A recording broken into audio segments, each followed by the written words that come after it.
A lot of the big iconic Christmas tales all emerged within a few years of the Second World War. Rudolph the Red-Nosed Reindeer, Miracle on 34th Street, but this is one of the more unusual ones from that period, I would say. A Child's Christmas in Wales by Dylan Thomas, and we are privileged to have an authentic Welsh child who went on to become one of the great leading ladies of the West End and Broadway. Siân Phillips is here, and the last time Siân and I shared a microphone, it was when you were reprising your Tony-nominated performance as Marlene Dietrich in our Frank Lesser Centenary special, but long before you were La Grande Dame of stage and screen. You were a little Welsh schoolgirl, starting out very young and already going in and doing shows at BBC Wales from a very early age. Yes, I was, yes. Yeah. I started when I was 11. Right. And a couple of years later, you actually met Dylan Thomas. I did. I actually worked with him because we used to do poetry programs on the radio. And he, at that time, although he was well known, I must have been about 13 or 14, but he was well known, but he wasn't rich. Well, I don't suppose he ever got rich, did he, really? He was always in financial trouble. And he was very glad of the work as a performer, and he loved reading poetry. So we found ourselves on the same as one of 5 people reading verse on the radio.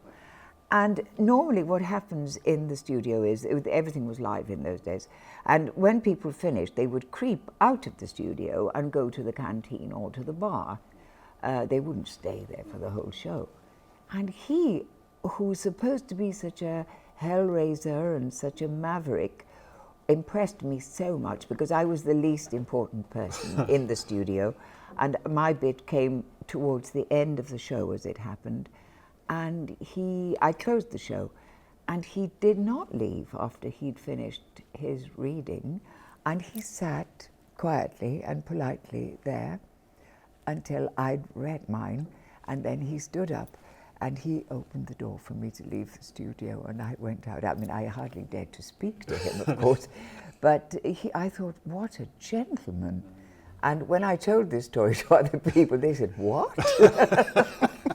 So you were, the Hellraiser treated you like a lady. He really did. He was absolutely lovely to me. Yes, he was. Well, as you say, he didn't make a lot of money, and A Child's Christmas in Wales originated in something he did for BBC Children's Hour, and I think in some way the BBC stiffed him on that, and he recorded it a few years later in New York for a record company. Ah, yes. And it's credited with starting the whole audio book industry, for which us penniless authors are certainly grateful for the few miserable extra pennies we get from audio versions of the book. But so a whole industry developed from this, and I wonder, because you're Welsh, Siân, and you had a Welsh childhood. You spent a lot of time in America, and my sense there is that Americans, they've got clear impressions of the English, the Irish, the Scots. Yes. But the Welsh are slightly more nebulous. I mean, the Englishman, the Irishman, the Scotsman are always going into the bar in the joke. Yes. But the Welshman doesn't seem to get inside the door. No, he doesn't. I mean, we don't have the glamour, I'm afraid, of the Irish or the Scots, or the English not so much. But the Irish and the Scots have a very definite personality that everybody knows, but nobody knows a lot about us. Right. But this story that he wrote is, although he was older than I, and Christmas has changed now utterly, but this is something that I recognize from my childhood. It's exactly as I remember it. Yes, and as you say, it's vivid for you, and it's a kind of heightened. Oh yes. And it's a funny time. Christmas is a funny time because even as the decades roll by, there'll just be smells or sounds that will, and you'll suddenly be a 6-year-old back in the kitchen on Christmas morning. Because I think I like this because it is very happy. Right. And I think the happy Christmases are the Christmases you have when you're a child. Right. I think right. after that you have all sorts of other resonances of people you've lost, maybe Yeah, that you yeah. remember at Christmas, Yeah. or your family, or you're not with your family. There's always something that makes you a bit sad, I think. Yeah, no. At Christmas. You're right. But not this, because this is just a memory of a child's Christmas. Right. Well, I could listen to you read the phone book or my tax return or any my note to the milkman or anything, but we've asked you to do a little bit from A Child's Christmas in Wales, and just because I happen to like it, I threw in a passage from the earlier children's hour of Dylan. Oh yes, Thomas which too. I like very Yeah, much yeah. too. I think it's really lovely. Okay.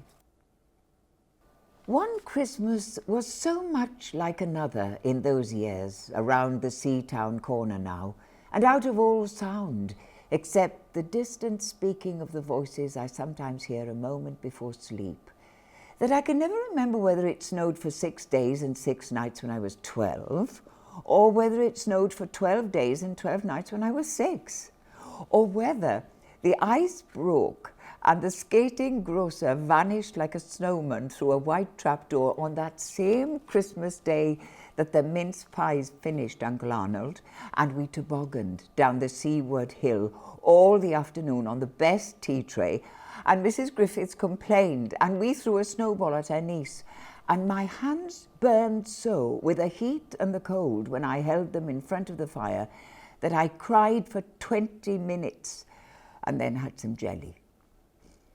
All the Christmases rolled down toward the two-tongued sea like a cold and headlong moon bundling down the sky that was our street, and they stop at the rim of the ice-edged, fish-freezing waves, and I plunge my hands in the snow and bring out whatever I can find. Holly or robins or pudding, squabbles and carols and oranges and tin whistles, and the fire in the front room, and bang go the crackers, and holy, holy, holy ring the bells, and the glass bells shaking on the tree, and Mother Goose and Struwwel Peter. Oh, the baby burning flames and the clucking scissor man, Billy Bunter and Black Beauty, little women and boys who have 3 helpings, Alice and Mrs. Potter's badgers, penknives, teddy bears, mouth organs, tin soldiers and blancmange, and Auntie Bessie playing Pop Goes the Weasel and Nuts in May and Oranges and Lemons on the untuned piano in the parlour, all through the thimble-hiding, musical-chairing, blind man's buffing party at the end of the never-to-be-forgotten day, at the end of the unremembered year. They were the useful presents, engulfing mufflers of the old coach days, and mittens made for giant sloths, zebra scarves of a substance like silky gum that could be tug-of-warred down to the galoshes, blinding tam-o'-shanters like patchwork, and bunny-suited busbies and balaclavas for victims of head-shrinking tribes. From aunts who always wore wool next to the skin, there were moustached and rasping vests that made you wonder why the aunts had any skin left at all. And once I had a little crocheted nose bag from an aunt now, alas, no longer whinnying with us. And then the useless presents, bags of moist and many-coloured jelly babies, and a folded flag and a false nose, and a tram conductor's cap and a machine that punched tickets and rang a bell. Never a catapult. And a whistle to make the dogs bark, to wake up the old man next door, to make him beat on the wall with his stick to shake our picture off the wall. And a packet of cigarettes. You put one in your mouth, and you stood at the corner of the street, and you waited for hours in vain for an old lady to scold you for smoking a cigarette, and then with a smirk, you ate it. On Christmas morning, with dog-disturbing whistle and sugar fags, I would scour the swatched town for the news of the little world, and always find a dead bird by the post office or by the white deserted swings, perhaps a robin, all but one of his fires out. Men and women, wading or scooping back from chapel with taproom noses and wind-bust cheeks, all albinos, huddled their stiff black jarring feathers against the irreligious snow. Mistletoe hung from the gas brackets in all the front parlours. There was sherry and walnuts and bottled beer and crackers by the dessert spoons, and cats in their furabouts watched the fires, and the high-heaped fires spat, all ready for the chestnuts and the mulling pokers. Some few large men sat in the front parlours without their collars, uncles almost certainly, trying their new cigars, holding them out judiciously at arm's length, returning them to their mouths, coughing, then holding them out again as though waiting for the explosion. Bring out the tall tales now that we told by the fire as the gaslight bubbled like a diver. Ghosts wooed like owls in the long nights when I dared not look over my shoulder. Animals lurked in the cubbyhole under the stairs, and the gas meter ticked. And I remember that we went singing carols once when there wasn't the shaving of a moon to light the flying streets. At the end of a long road was a drive that led to a large house. The wind through the trees made noises as of old and unpleasant and maybe web-footed men wheezing in caves. We reached the black bulk of the house. What shall we give them?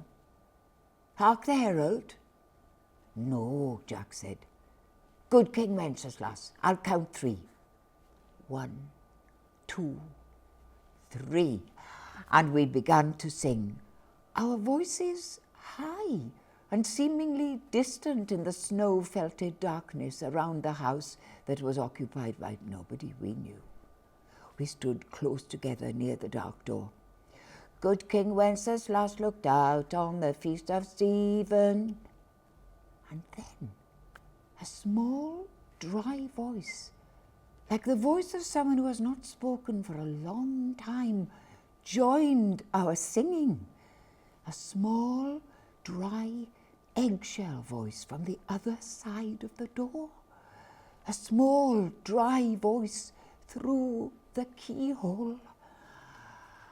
And when we stopped running, we were outside our house. The front room was lovely.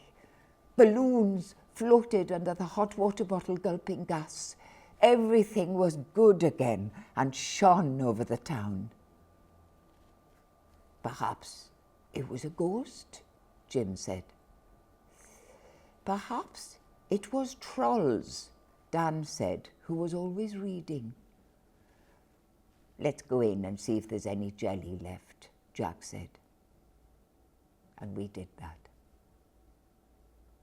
A Child's Christmas in Wales by Dylan Thomas, read by Siân Phillips. And it is such a wonderful evocation of the never-to-be-forgotten day at the end of the unremembered year, which is a beautiful way of putting it. And the sights and sounds of that ancient childhood, I feel like lighting up, what did he call it, a sugar fag? Oh, the sugar fag. The sugar fag, the candy cigarettes, which I don't think you can give children. A Child's Christmas in Wales. And we should say, Siân, that this will be a dame's Christmas in Wales, because this is your first Christmas since the Queen in the New Year's honours made you a Dame Commander of Her Majesty's Most Excellent Order of the British Empire. I don't know whether that affects your Christmas plans. No, it doesn't. No. Does it mean the postman expects bigger tips and that kind of thing? That could be. That could be. Well, congratulations and a well-deserved honour. And it's beautiful to hear you read that. Do you know what Merry Christmas is in Welsh? Nadolig Llawen. Nadolig Llawen. Nadolig Llawen. That's right. The dreadful double L. Yeah, that's right. Like Llandudno. Llanelli, Llandudno. Yeah. Say it again. Llanelli. No. Nadolig Llawen. Nadolig Llawen. Well, have yourself a Nadolig little Llawen. Thank you very much. And that was absolutely terrific. Thanks very much. Thank you.